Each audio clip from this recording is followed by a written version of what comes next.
Welcome to Cascais in Portugal. The 52 Super Series stays in the Atlantic for the third regatta of the season.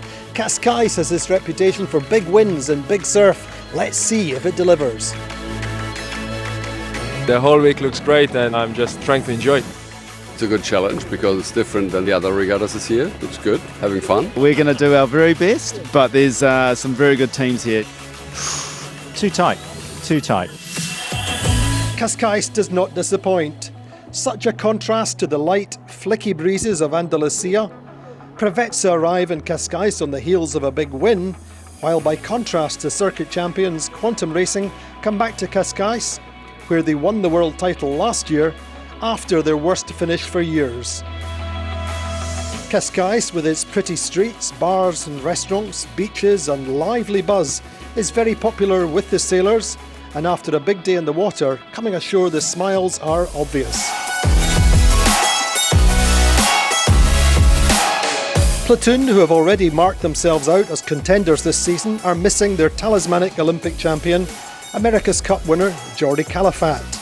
Calafat's injured his fingers, and coach Morgan Reeser steps onto the boat. This is the most challenging place we get to sail and the funnest, so really looking forward to it. And Platoon are hoping their new secret weapon, a third pedestal winch at the back of the boat, will pay off in the Cascais surf and big wins. We were thinking in our racing in windy conditions to have a third pedestal in the back of the boat. One of the reasons is first is to keep the weight of the crew in the back of the boat. So if we have a pedestal here, the big grinders of the boat can be on the back of the boat to do maneuvering. And the second reason is in some windy conditions you need more power to hoist sails, drop sails and do maneuvers, so you also can add 6 people to grind.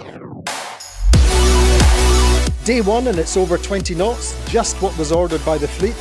Adrenaline pumping conditions, it seems like Preveza have carried forward their winning momentum. Azura actually lead early on, but they jive set at the top mark and let Preveza through to win. But race 2, the champions hit their straps, and Quantum Racing following up with an opening second place with a victory. Day 2, and at this time it's Azura who win the preferred right side of the upwind and extend the way to a victory, but Quantum Racing are second. Platoon proved their mettle in the second race with their victory, but Quantum Racing are super consistent. 3 second places in a first have already sailed their best sequence of the season.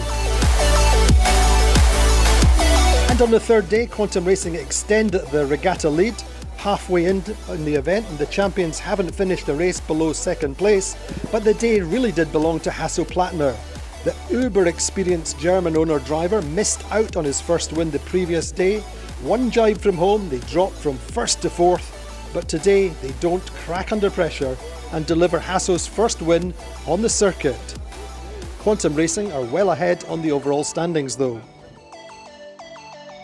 The breezy conditions and big seas are seemingly relentless and are especially tough on bodies and on minds. None more so than for the bowmen, the rock stars up at the sharp end. It's been hard, it's been windy and the boat's been bouncing around a lot and downwind, and we stick the bow in and the wave comes back, and it's been a little tough to hang on. And in Cascais, ocean advocate Emily Penn comes to visit the circuit and gives us all food for thought, with her enthusiasm, her passion and her pragmatic ideas. It's fantastic to see the Super Series taking such great initiatives on the plastics issue. I haven't seen a single plastic bottle since I've arrived, and I think there's so many more ideas on what more the athletes can be doing, the way that they can actually work on other areas of influence to be able to change this problem as well.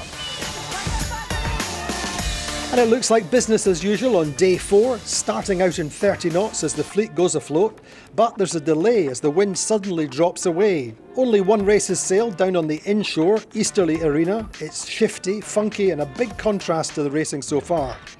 Andy Soriano's Allegre register their first bullet here, but in 4th, Quantum Racing will carry a 5-point lead into the final day. And the middle of the regatta marks the halfway point through the 5 regatta season. At the top of the standings, Azura have a little bit of a lead, but 3 teams are all tied and Quantum Racing are back in contention.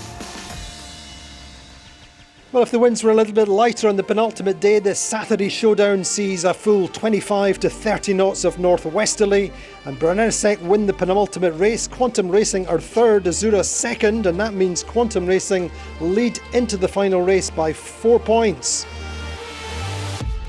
And the regatta goes down to the final run. Azura stay offshore and make a big gain at the last minute. Platoon going head to head with Preveza. Platoon come through to win the final race. Azura just miss out by a matter of a couple of metres, but Azura second, Quantum Racing in fifth.